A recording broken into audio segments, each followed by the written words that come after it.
I remember the first time I heard silence. It wasn't the absence of sound, but something deeper, a kind of living stillness that hummed softly beneath everything. It was early morning, and the mist was still holding the world in its gentle hands. I had just arrived at the temple after walking for days through the mountains. My feet were sore, my thoughts heavy, and my heart restless. Yet, when I stepped inside the courtyard, it was as if the earth itself exhaled, and my body finally remembered how to breathe. An old monk greeted me by the gate. His robes were faded, the color of autumn leaves left too long in the sun.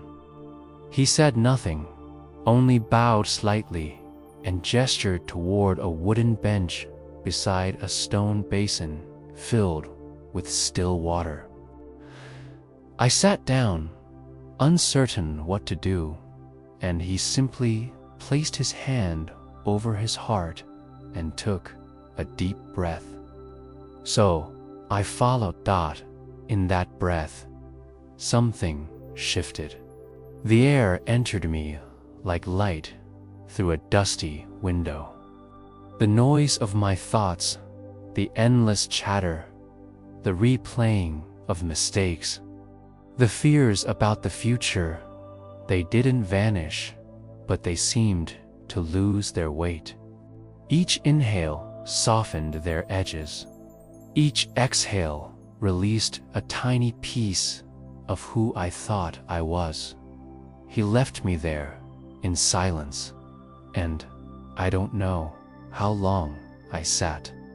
Perhaps an hour, perhaps more. The sound of the nearby bamboo forest blended with my breathing until I couldn't tell where one ended and the other began. For the first time in a long while, I wasn't trying to fix anything. I wasn't searching. I was simply breathing. That was the beginning of my journey. Not toward enlightenment, not toward any grand destination, but toward the stillness that had always been waiting beneath the noise of my life. The days at the temple moved like slow water. I woke before dawn, when the sky was still gray and the bells had not yet rung. I would sit by the pond, feeling the cool air on my skin. Sometimes the mist would kiss the surface of the water, creating tiny ripples that disappeared almost instantly. Watching them felt like watching my own thoughts rise and fade. The monks rarely spoke. When they did, their words carried the weight of mountains. Deliberate, patient, never rushed. One morning, I asked the old monk, "Why does everyone here move so slowly?" He smiled, his eyes kind and amused. "Because the world moves fast enough for us all," he said. That simple answer lingered in me. I began to notice how my body carried tension without my awareness, in my shoulders, in my jaw, even in my fingertips. Every movement was a chance to release it.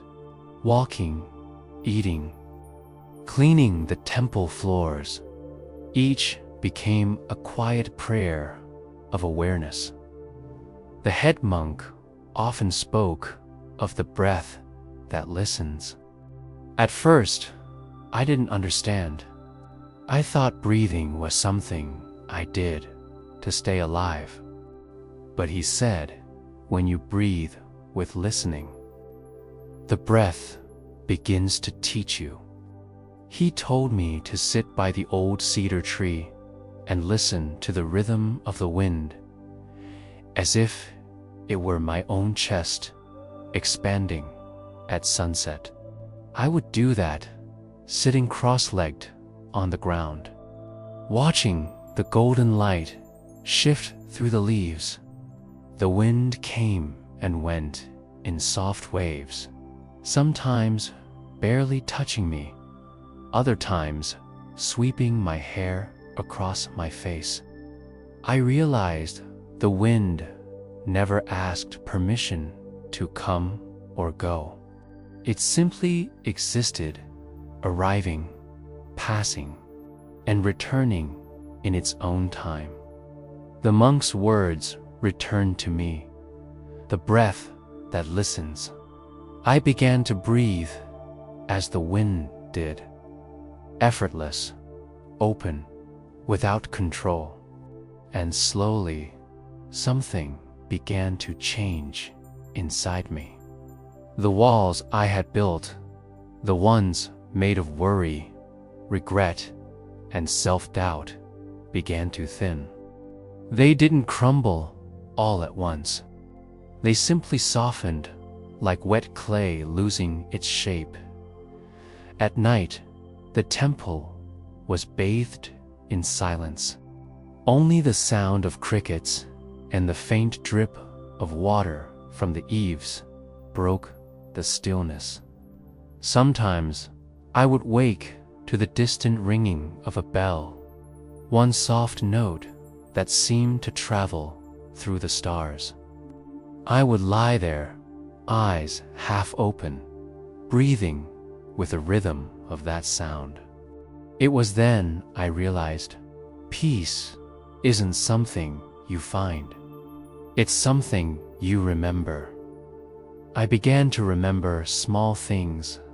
I had forgotten the scent of rain on old soil, the feeling of sunlight through my fingers, the laughter of my mother when I was young. These memories didn't bring sadness anymore. They brought gratitude. They were like small lanterns lighting the corners of my heart. One morning, as I swept the temple floor, a young monk approached me. He looked no older than 16. "Why do you sweep so slowly?" he asked. I smiled. "Because every grain of dust was once a mountain," I said, echoing the old monk's tone. He blinked, puzzled, and then grinned.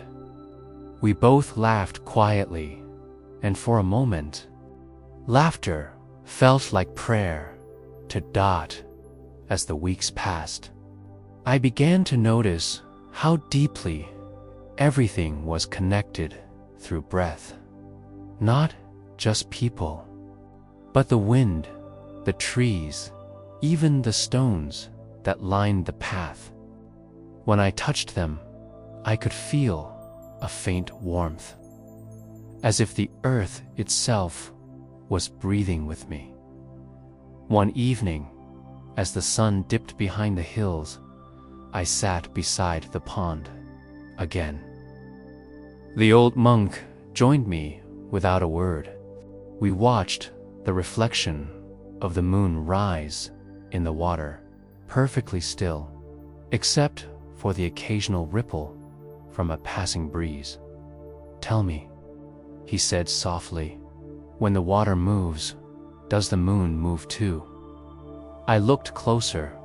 The reflection wavered, yet the real moon above remained steady. I smiled, understanding the teaching hidden in his question. "The moon never moves," I said. "Only the water does." He nodded. "Then let your mind be like the moon." Those words settled deep within me. Every time my thoughts began to stir, worries about who I had been or who I should become, I would imagine the moon, constant, serene, untouched by the waves of emotion that passed across its reflection. Slowly, my breathing began to align with that image, deep, unhurried, still, sometimes. During meditation, I could feel the entire temple breathing with me, the creak of the old wood, the distant hum of cicadas, the pulse of my own heart. It was all one rhythm, one eternal exhale of life. The old monk once told me, when you listen long enough, even your silence will speak. I didn't understand it then. But one night, lying under the open sky, I finally did. The stars seemed so still, but I knew they were burning, moving, alive. The world wasn't truly silent. It was singing in a language beyond words.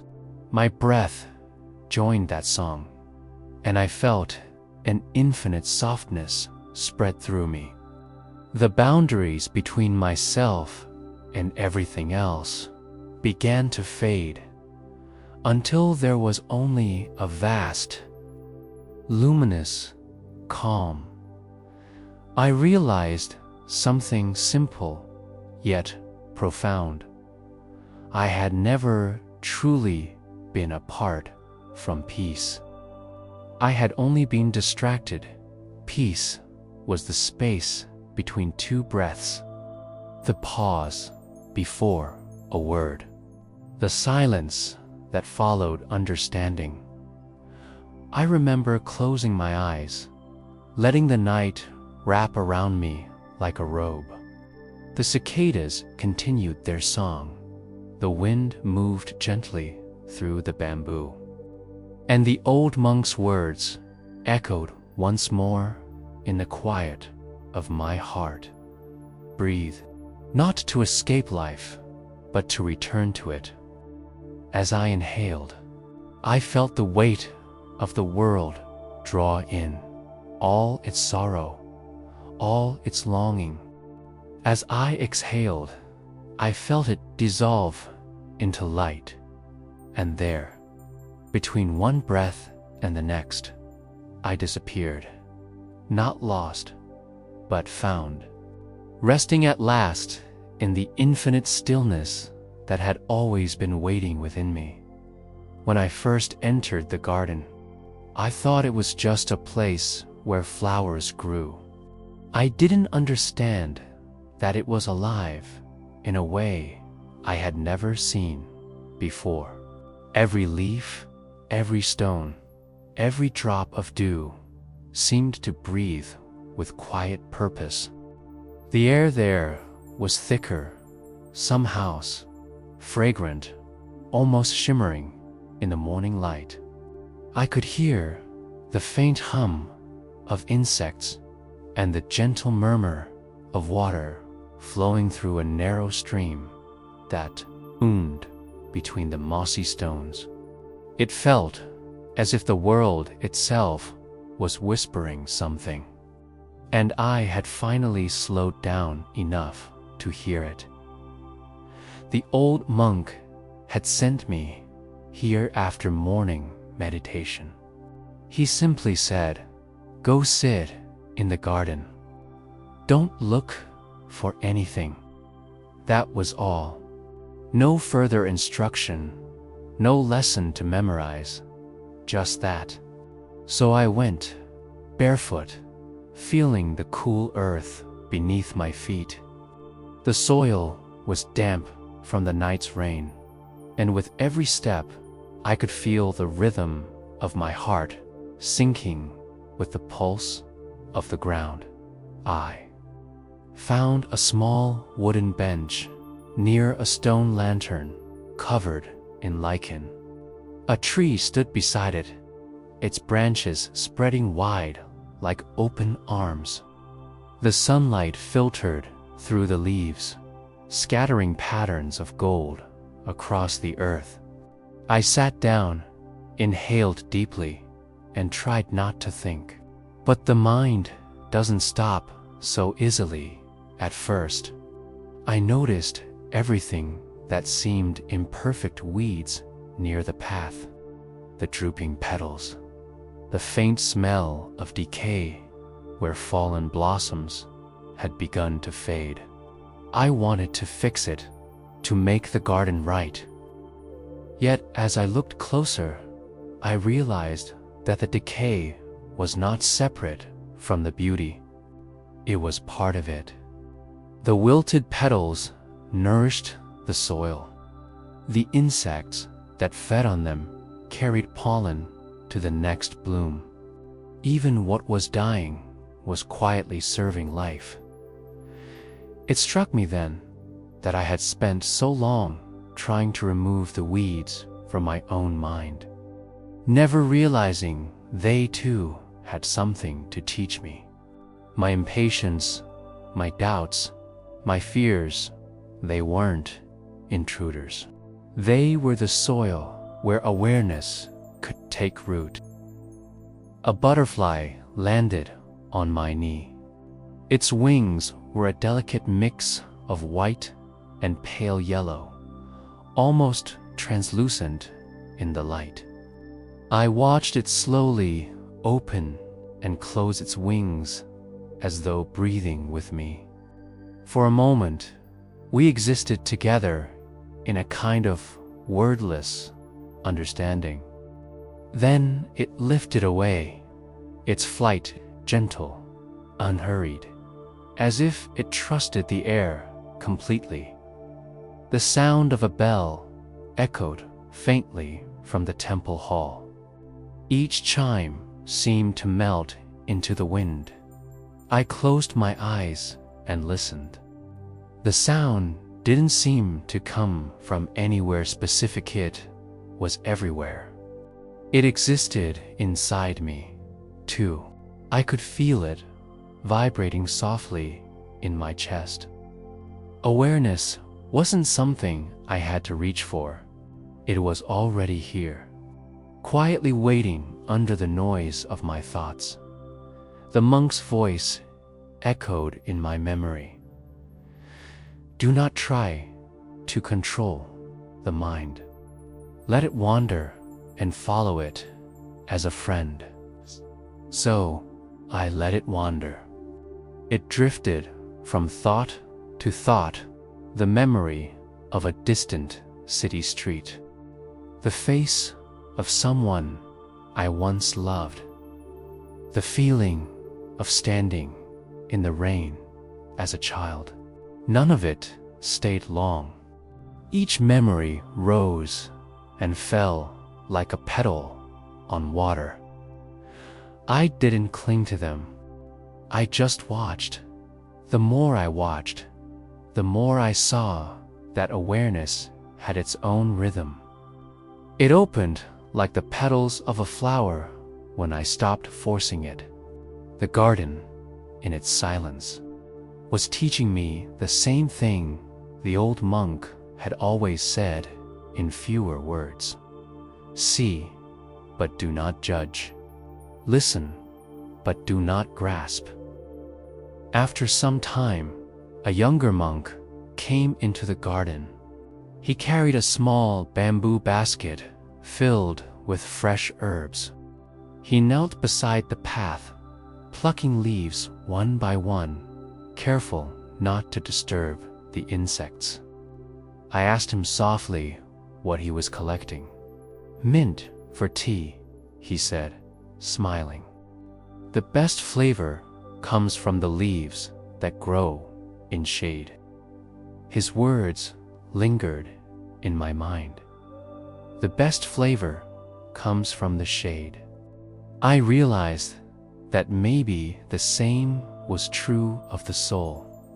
The sweetness of understanding often grows in the quiet.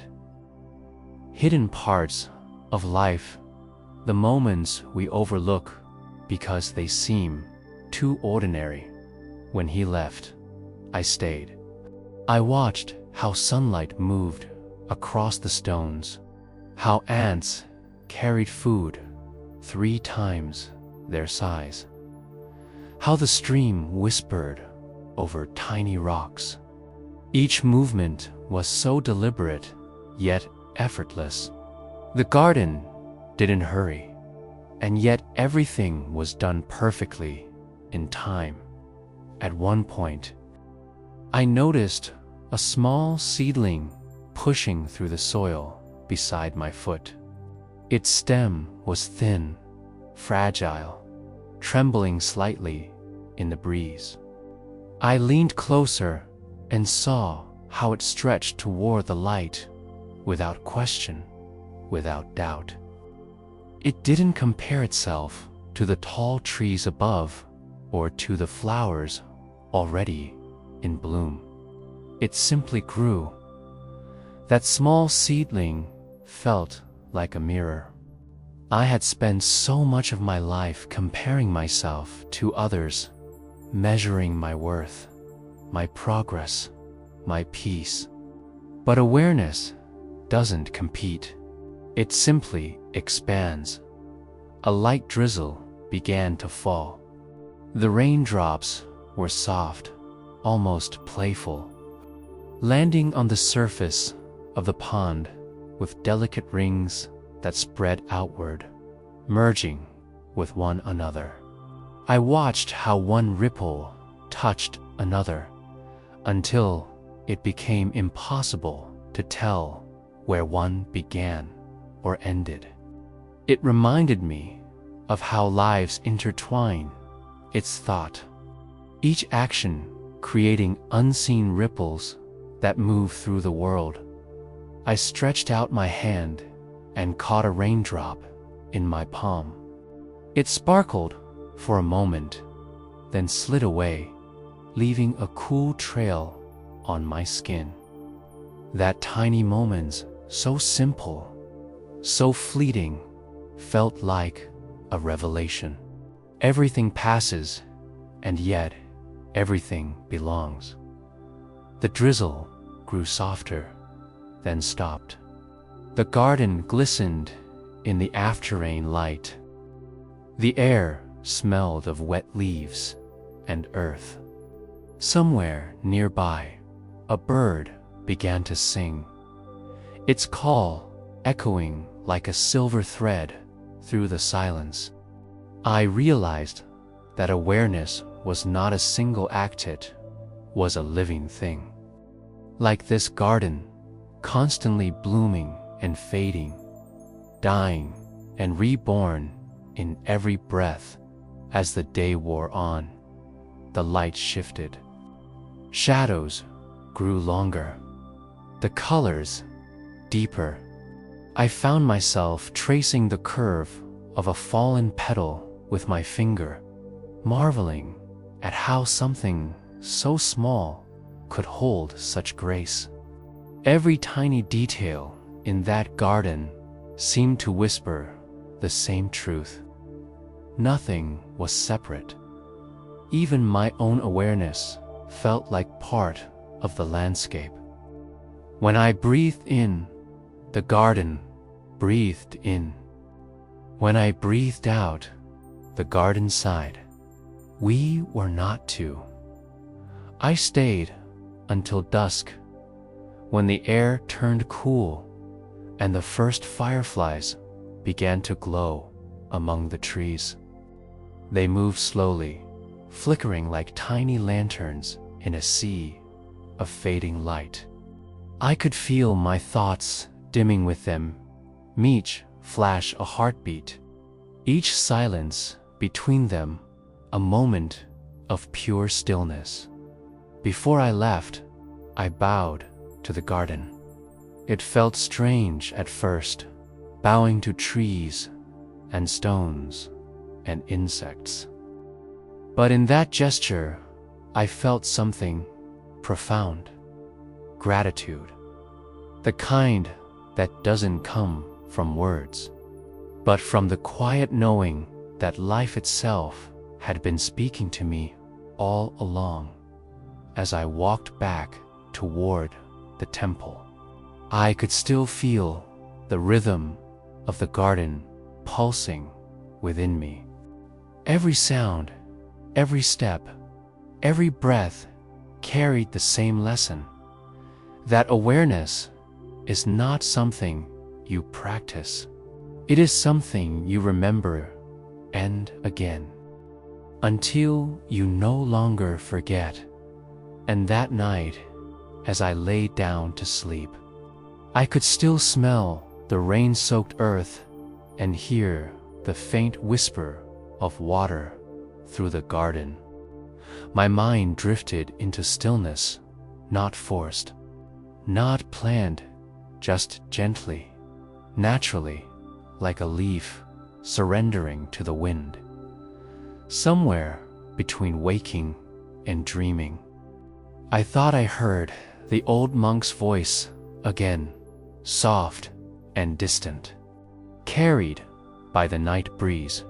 When you see the garden clearly, you will realize it was never outside of you. Then everything faded into the vast, calm silence where awareness blooms without end. The journey to the mountain began before dawn. The sky was still veiled in silver mist, and the air carried a quiet chill that brushed against my skin like a whisper. The old monk had told me it was time to climb, though he gave me no reason why. The path will teach you what words cannot, he said simply. And so, with nothing but a small satchel of food and a wooden staff, I began the ascent toward what they called the Mountain of Patience. The first steps were easy, almost effortless. The trail wound through soft grass and low shrubs, the scent of wild jasmine rising in the cool morning air. Birds sang above me, their calls echoing through the valleys below. For a while, it felt peaceful, even joyful. But as I climbed higher, the terrain began to change. The earth turned rocky, the wind sharper, and the path narrower. The songs of the birds faded, replaced by the low hum of wind against stone. Each step began to feel heavier, as though the mountain itself was testing me. My breath grew short, my legs ached, and my thoughts began to wander toward doubt. I wondered if I had misunderstood the old monk's meaning. Was patience something to be found at the summit, or was it hidden in the struggle of the climb itself? Hours passed. The sun rose higher, its warmth dissolving the mist into shimmering air. Sweat rolled down my back, and my throat felt dry. I stopped by a small stream that trickled from between two stones, kneeling to drink. The water was cold, biting, and pure. As I cupped it in my hands, I noticed how it didn't rush. It flowed in its own time, slow, unhurried, yet always forward. That small stream seemed to speak to me. Patience wasn't stillness without movement. It was the steady flow that keeps going, even when the way is narrow. I continued climbing. The higher I went, the quieter everything became. The wind thinned into silence, and even the distant sounds of life below seemed to vanish. The path grew steep, forcing me to move carefully, one step at a time. My staff became my companion, each tap against a rock echoing softly in the empty air. Somewhere along the ridge, I saw an old pine tree twisted by years of wind. Its trunk was bent and scarred, yet it stood tall, its roots gripping the mountain like a promise. I rested beneath it, my breath heavy. The view stretched endlessly, rolling hills, rivers, and clouds drifting like thought itself. I realized then how patient the earth must be. Mountains didn't hurry to rise. Trees didn't rush to grow. Everything moved in time, each thing unfolding exactly when it was meant to. But my mind still wrestled with restlessness. I wanted to reach the top, to finish what I'd started. I told myself that patience would come once I was there. Yet each time I thought that, the climb grew harder, the air thinner, my steps slower. It was as if the mountain knew my impatience and used it to weigh me down. When the sun began to sink, painting the rocks in shades of gold and crimson, I found a flat stone ledge overlooking the valley. I decided to stop for the night. The silence here was vast, so vast, it almost frightened me. I built a small fire with dry twigs and watched the flames flicker, their light dancing across the stones. As darkness settled, the stars emerged, one patient as monks in meditation. I lay back and watched them. There was no sound but the faint crackle of the fire and the rhythm of my own heartbeat. I realized how restless I still was inside, even in this peace. My thoughts kept leaping forward. How far was the summit? How much longer? Then I heard something unexpected. A low voice, rough but calm. "Why do you rush?" I turned, startled. An old traveler stood a few steps away, his robes tattered, his face half hidden by shadow. I hadn't heard him approach. He smiled faintly and sat down beside the fire. "I seek the summit," I said. "The monks say there is wisdom there." He nodded, poking at the fire with a stick. "And what have you found so far?" I thought for a moment. Pain, fatigue, silence. He chuckled softly. "Then you have already found the mountain." I didn't understand. He looked at me with eyes that seemed to hold centuries. "The mountain doesn't teach through arrival," he said.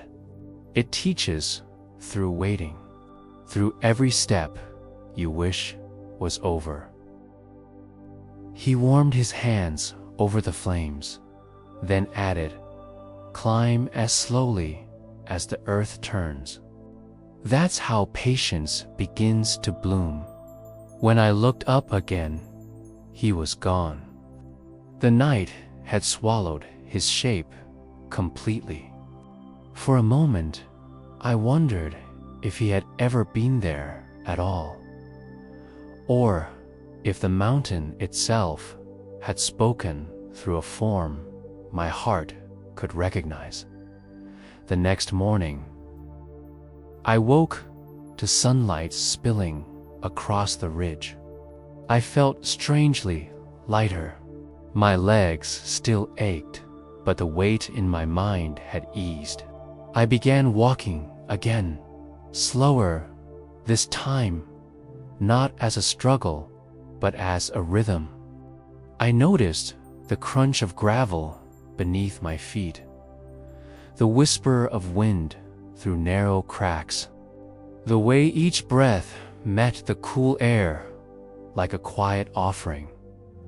There were moments when I stumbled, when the path vanished among sharp stones or loose gravel.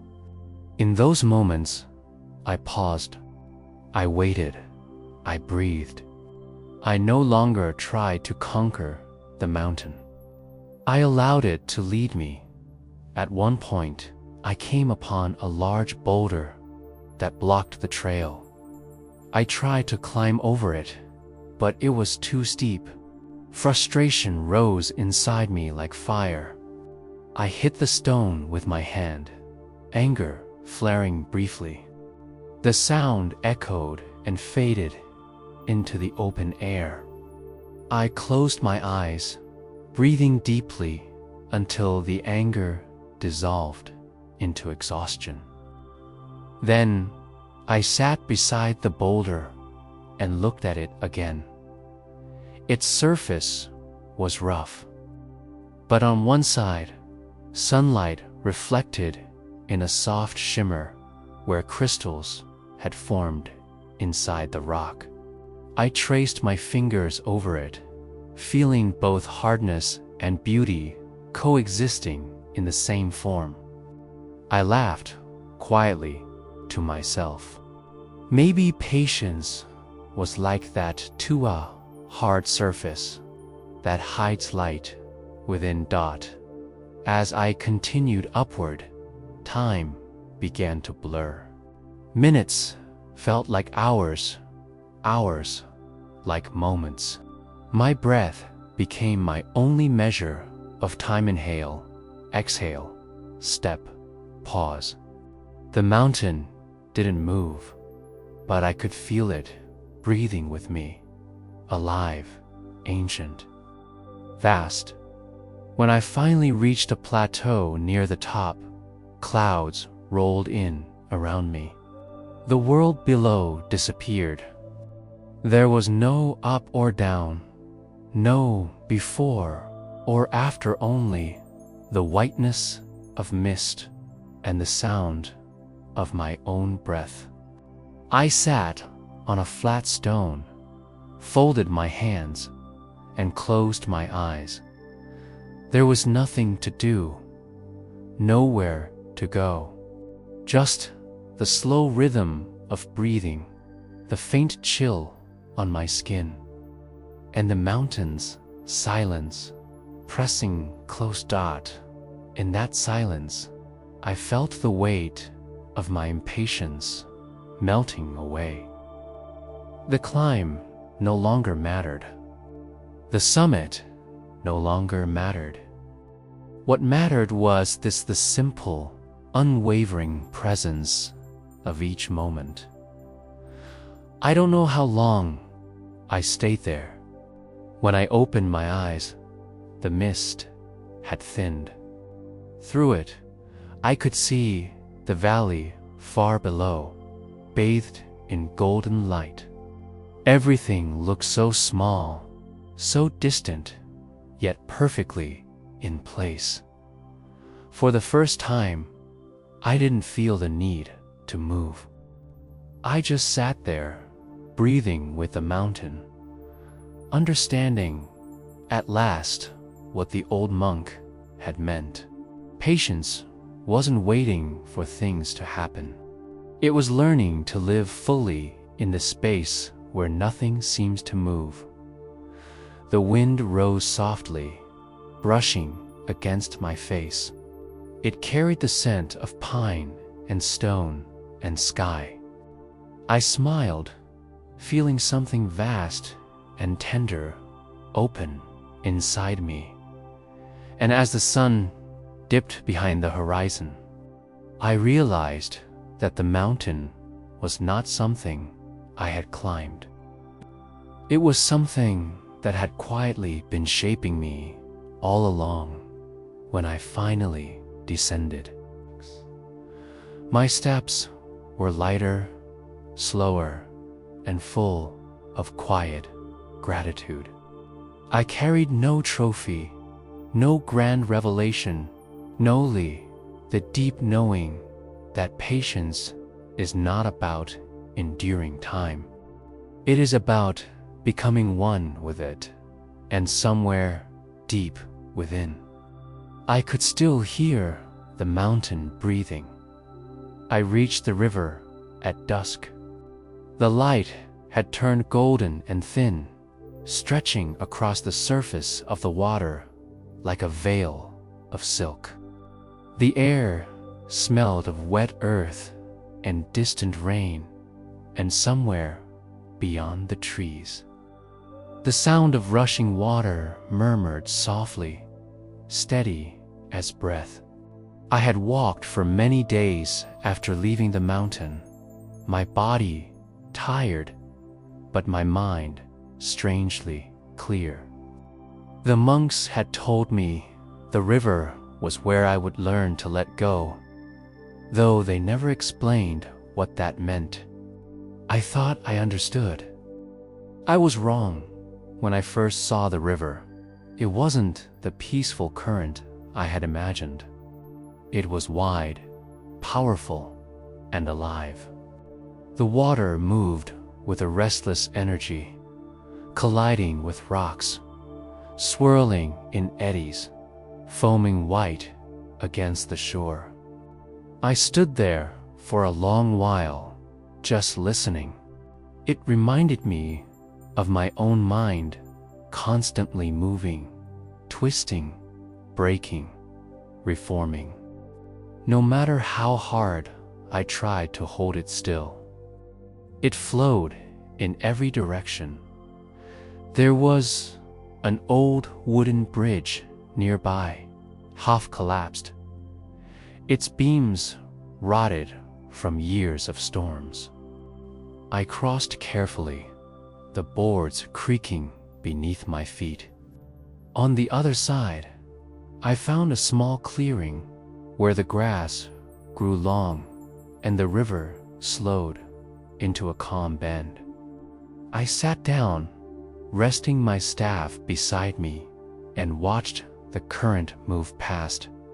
For a while, I thought about all the things I still carried: memories, regrets, the faces of people I had loved and lost. I thought about my failures, my fears, the words I wished I had said, and the moments I wished I could erase. They were all stones I had been holding inside me for years, heavy but familiar. I had told myself that holding on to them meant I understood them, but sitting by that river, I realized they had only kept me from moving. The sound of water against the rocks was hypnotic. It pulled at something inside me, something I had kept hidden beneath calm breath and quiet discipline. For a moment, I wanted to cry, though I didn't know why. Perhaps the river stirred the part of me that had never truly been allowed to feel. As the sun sank lower, the colors deepened: amber, crimson, violet. I watched them ripple across the surface, breaking apart and reforming in endless patterns. The current seemed to whisper something soft, insistent, ancient. Let it go. At first, I resisted. My mind clung to its stories, its reasons, its attachments. But the longer I watched, the more I understood. The river didn't hold onto what it touched. It carried everything: fallen leaves, branches, bits of earth, without judgment or hesitation. It didn't ask where they came from or where they were going. It simply let them pass. I reached for a small stone near the water's edge, smooth and cool in my hand. I held it tightly, feeling its weight, the way it pressed into my palm. It felt like every burden I had ever carried, grief, guilt, longing. I turned it over slowly, watching how the fading light glimmered on its surface. Then, without thinking, I threw it into the river. It sank instantly, vanishing beneath the ripples. For a heartbeat, I felt an ache in my chest, as if something precious had been taken from me. Then, just as quickly, that ache softened. The water closed over the stone, calm once more, and I realized that the river had not lost anything. It had simply absorbed what was given to it. A gentle wind passed through the clearing, bending the reeds and sending tiny ripples dancing across the surface. I took another stone, smaller this time, and whispered a memory into a tame name I had not spoken in years. Then I released it, watching it vanish like the first, one by one. I began to let them go, the anger I had carried toward my father, the sorrow for a friend who had died too soon, the fear that I would never be enough. Each one a stone, each one sinking, each one leaving the surface smooth again. With every release, the air seemed to grow lighter. The sounds of the river deepened, almost melodic, like a song being sung for no one and everyone at once at some point. I noticed an old woman standing a few steps away. I hadn't heard her approach. She wore a shawl woven from faded cloth, her hair long and white, her eyes bright as the river itself. "You're letting go," she said, her voice quiet, almost part of the wind. I nodded. "I think so, but it's harder than I thought." She smiled faintly. "Only because you still believe the stones are yours." Her words struck me like a bell. I looked down at the water, watching how it carried leaves, twigs, and shadows alike. "Then whose are they?" I asked. She pointed to the river. "They belong to the flow."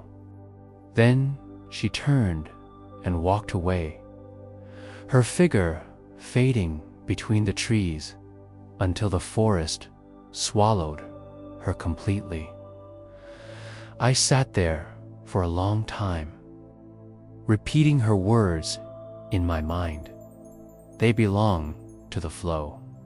The meaning unfolded slowly, like petals in moonlight. I had always believed letting go meant losing something, but now I saw it differently.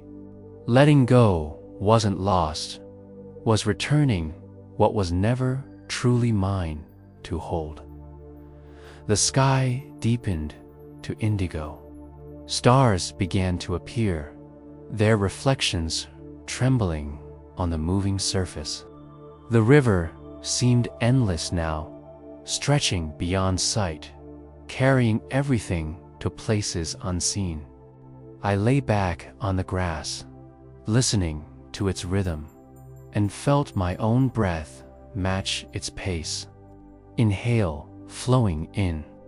Exhale, flowing out. I realized that even my breath was not mine. It belonged to the same current that moved the river, the same rhythm that pulsed through every living thing. I had been borrowing it all along. At some point, I drifted into a light sleep.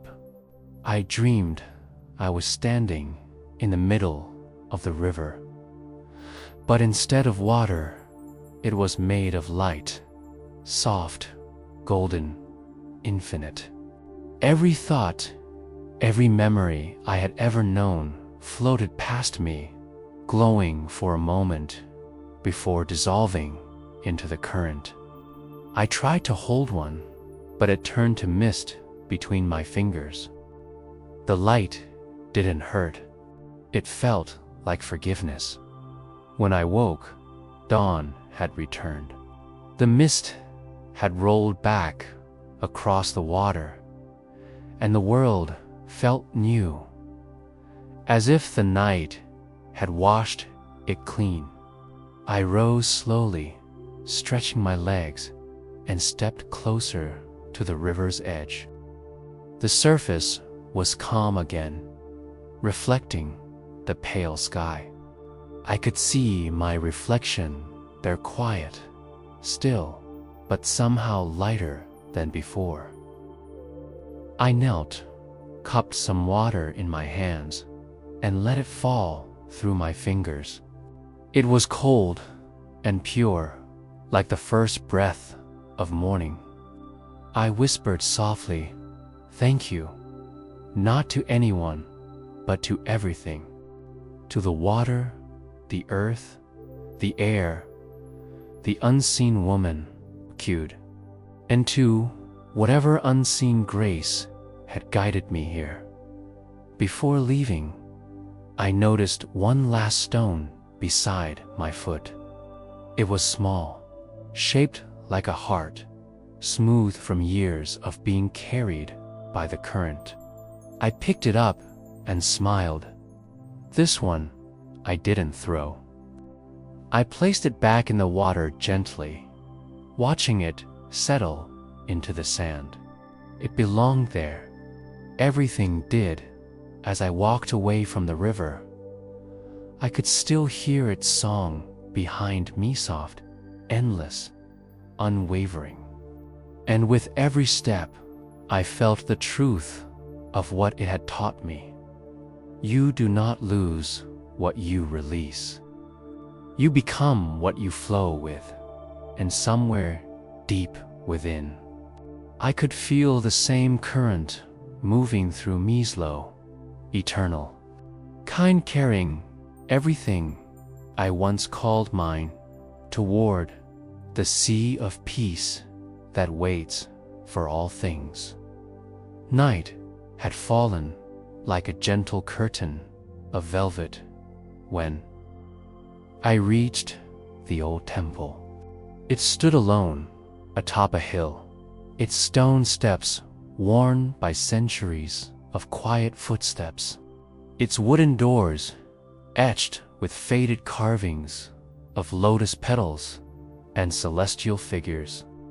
The moon hung full and luminous above, bathing everything in a silver glow that seemed almost unreal, like the world itself was exhaling after a long breath. I paused before entering. The air was cool, carrying the scent of sandalwood and rain-soaked leaves. The silence was so deep that I could hear my heartbeat echo faintly in my ears. Somewhere within the temple, a single bell rang slow, solemn, resonant. It vibrated through the night like the pulse of eternity inside. The temple was dim, lit only by candles that flickered along the walls. Their flames wavered as though bowing to something unseen. At the center stood a great statue of the Buddha, carved from smooth white stone. His eyes were half closed, serene, as if watching dreams drift through the air. Around him lay hundreds of offerings, bowls of rice, garlands of flowers, and small handwritten prayers left by travelers long gone. I found a place near the statue and knelt on the cool stone floor. My journey had brought me here through forest, mountain, and river, each teaching me something I could not have learned by thought alone. Now, in this still place beneath the moonlight, I felt that I was to learn silence itself. I closed my eyes. The world outside dissolved the sound of insects, the whisper of the wind, even the slow crackle of the candles seemed to vanish. What remained was breath, in, out, like the tide, like the rhythm of the universe. At first, thoughts came as they always did, memories, names, fragments of dreams, questions about tomorrow. I tried to push them away, but they grew louder. Then I remembered what the river had taught me: don't resist the flow. So I stopped fighting. I let each thought rise, shimmer for a moment, and drift away. Slowly, they began to lose their shape, melting into quiet. As the silence deepened, something began to shift. It wasn't emptiness, was fullness, the kind that holds everything yet clings to nothing. My breath slowed, my body lightened. I could feel the rhythm of my heartbeat syncing with the pulse of the earth beneath me. Then, somewhere beyond thought, I felt the moonlight, not just on my skin, but within me, cool, radiant, infinite. It filled every corner of my being, washing away the dust of countless lifetimes. It was as if the universe was breathing me, not the other way around. In that stillness, the boundaries between I and everything began to blur. I could no longer tell where my breath ended and the temple began. The soft hum of silence became a living thing, a presence that embraced me like a mother holding a sleeping child. A voice arose, not from outside, but from within the silence itself. It wasn't spoken in words, but my heart understood. You have crossed the mountain of patience and flowed with the river of release. Now, let the moon show you what has always been. And then the vision came. The temple dissolved, replaced by a vast ocean of light. The moon hovered above, immense and serene, its reflection rippling on the water's surface. I was standing at the center, though there was no body, no weight, only awareness. The light didn't blind, soothed. Every ripple of water carried whispers of forgotten lifetimes, fragments of laughter, tears, and love that stretched beyond time.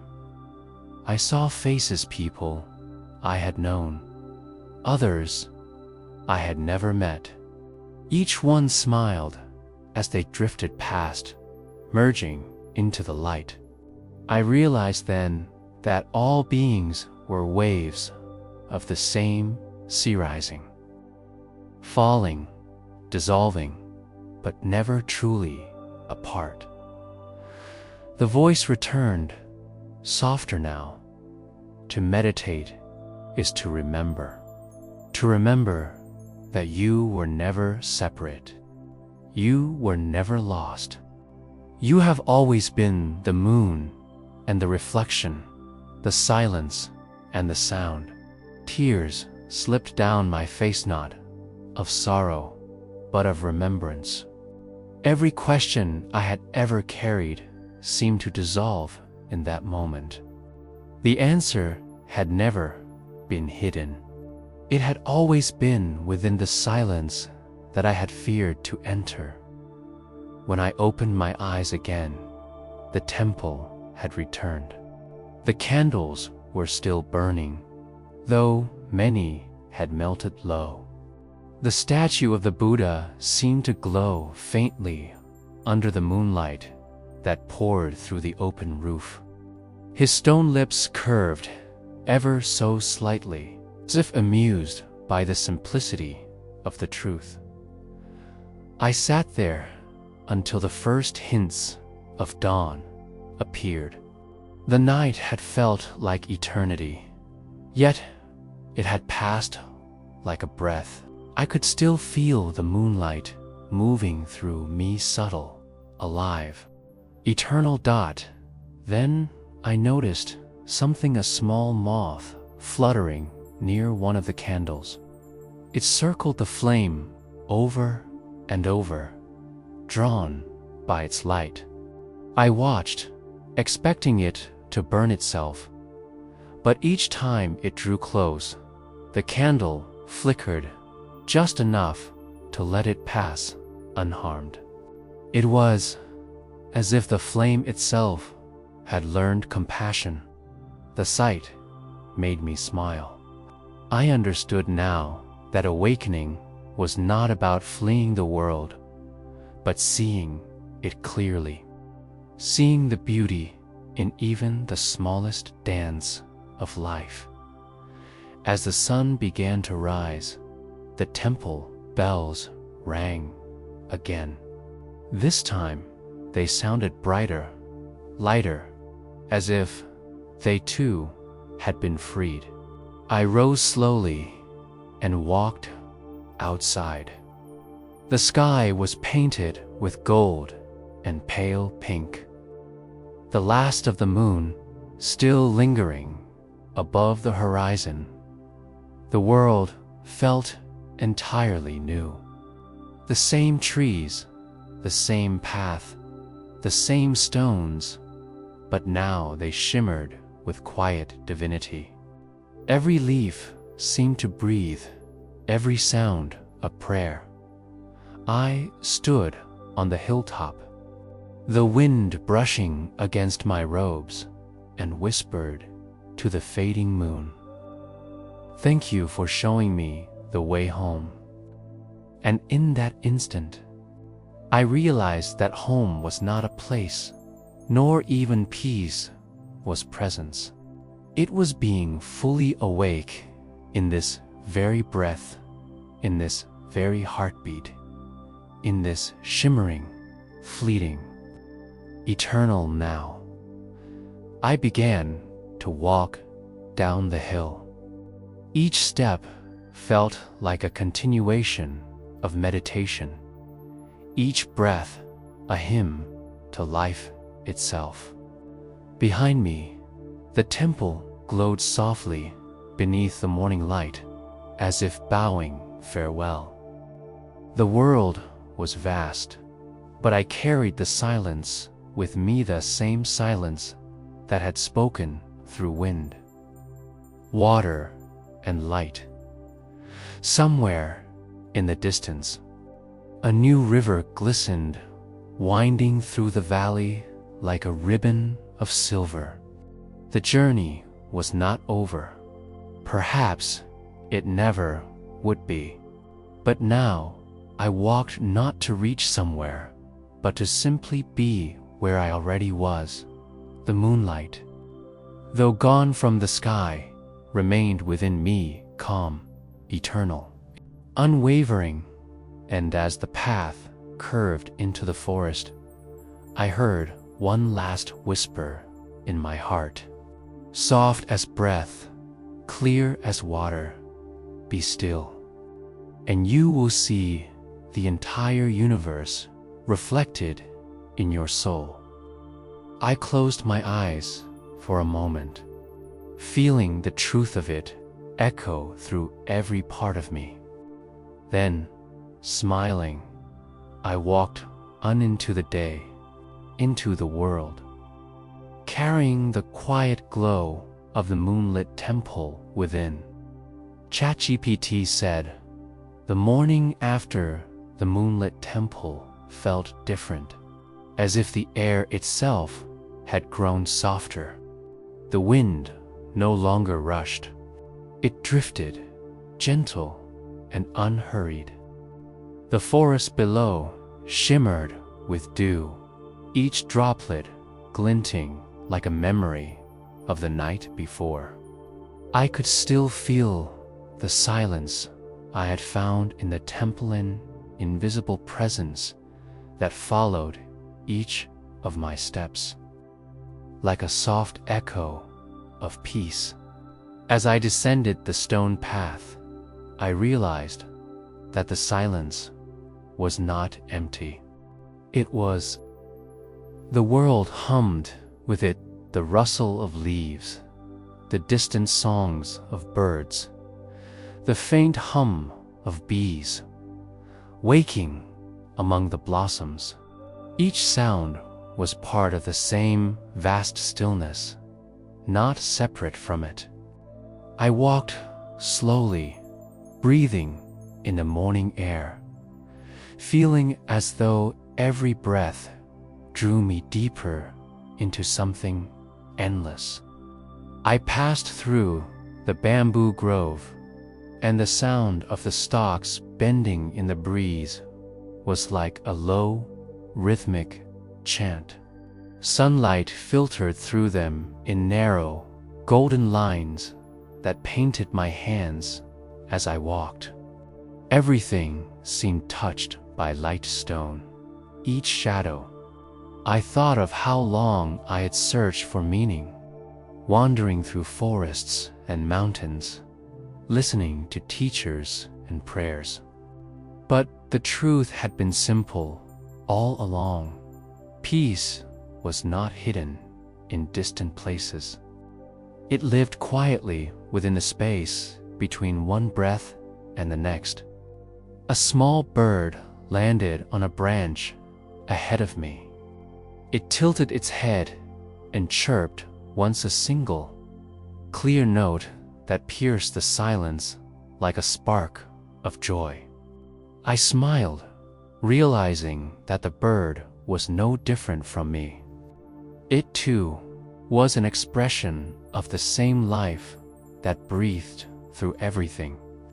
The path continued downward until I reached the edge of a lake I hadn't noticed before. Its surface was utterly still, mirroring the sky so perfectly that it was hard to tell where the world ended and reflection began. I sat by the water's edge, my feet touching the cool grass.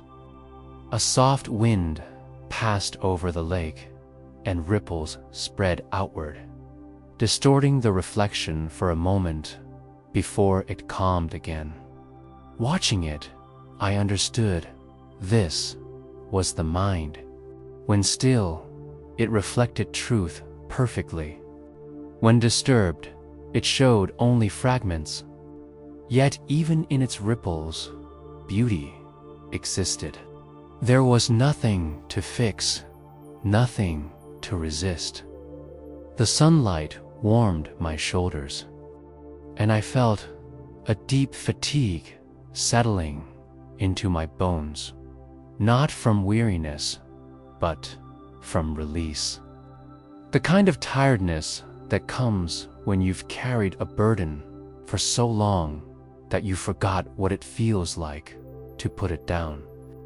I closed my eyes and let my thoughts drift. Images passed softly. The old monk by the river, the silent mountain, the moonlit temple. Each one a teacher, each one a whisper guiding me toward stillness. Then, from somewhere deep within, a quiet voice rose not in words, but in feeling. It was the same voice that had spoken in the temple, the same whisper I had followed across all my journeys. It said, "Rest now. You have searched enough. You have climbed enough. You have remembered who you are." I felt tears gather in my eyes, though I didn't know why. Maybe they were tears of gratitude, or maybe they were just another form of release.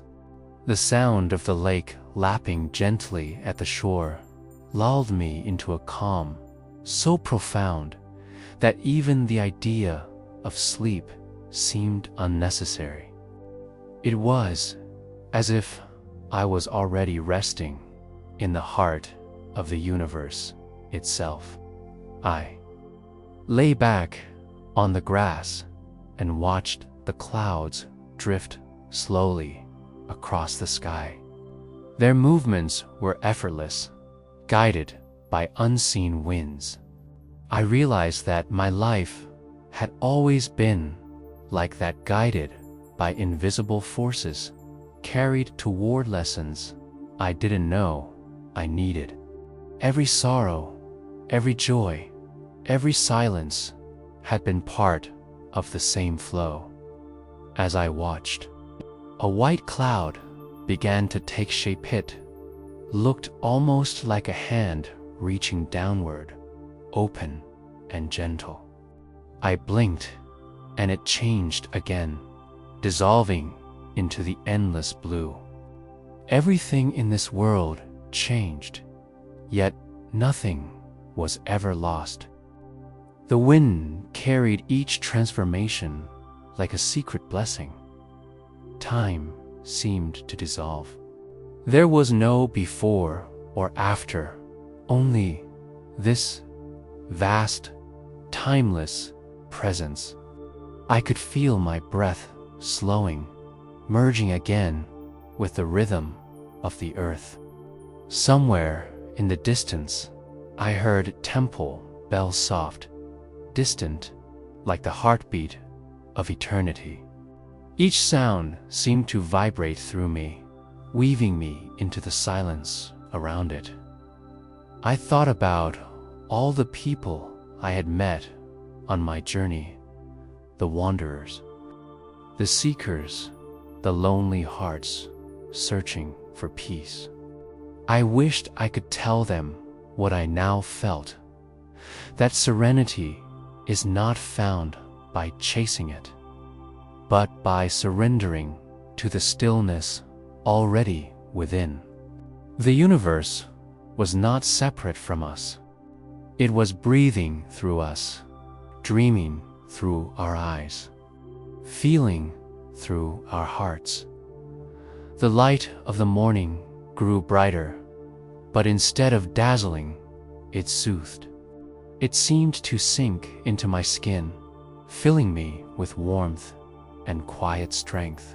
In that light, I understood something I had always known but never said aloud. Peace is not the end of the journey. It's the journey itself. Every step, even the painful ones, had been a step toward awakening.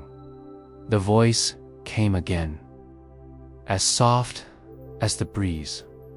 When the mind is quiet, even a whisper becomes a universe. I listened. There was a whisper now, faint but unmistakable. It wasn't in the air, was in my heart, in the rustle of leaves, in the gentle movement of the lake. It said, "Be here. Just be." And so I was. The longer I listened, the quieter everything became. My heartbeat slowed until it seemed to merge with the pulse of the earth. The air around me shimmered, and for a moment it felt as though everything, the sky, the water, the trees, and I were breathing together. A sense of deep compassion filled me. I thought of every person I had ever met, every soul walking through their own mountains and rivers of life, searching for something they already carried within. I wished for them all to feel what I was feeling, now a peace so vast it erased the need for words.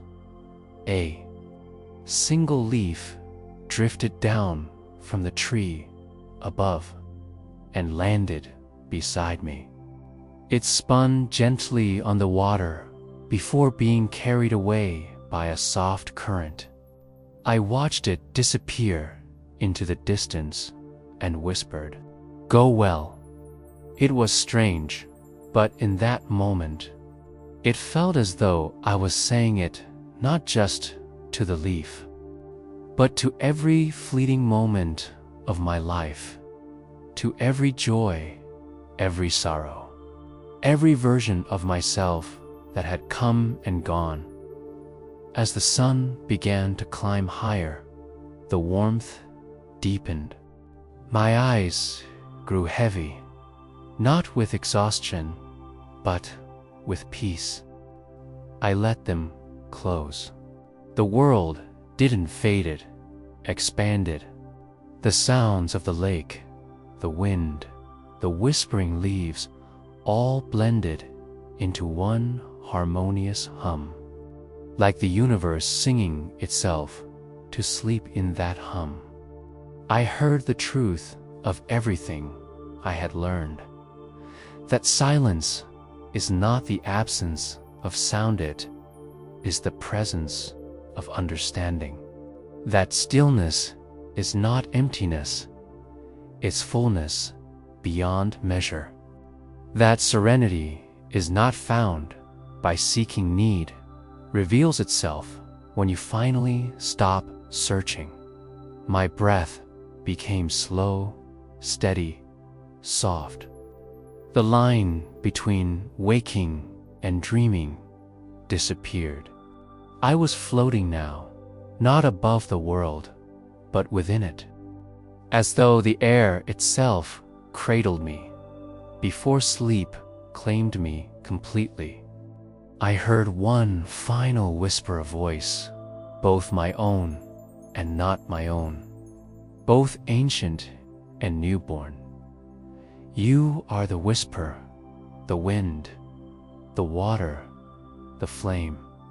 You are the stillness between heartbeats. Rest now, and remember, you were never apart. A gentle smile formed on my lips as I drifted deeper, beyond thought, beyond form, into the infinite calm that awaited. The lake shimmered, the wind sighed, and the world continued its slow, sacred breathing. Somewhere, the moon lingered unseen in daylight, watching over everything with quiet grace. And as I sank into the depths of sleep, the last thing I felt was serenity, itself soft, luminous, eternal, whispering through every corner of my being. All is well. All has always been well.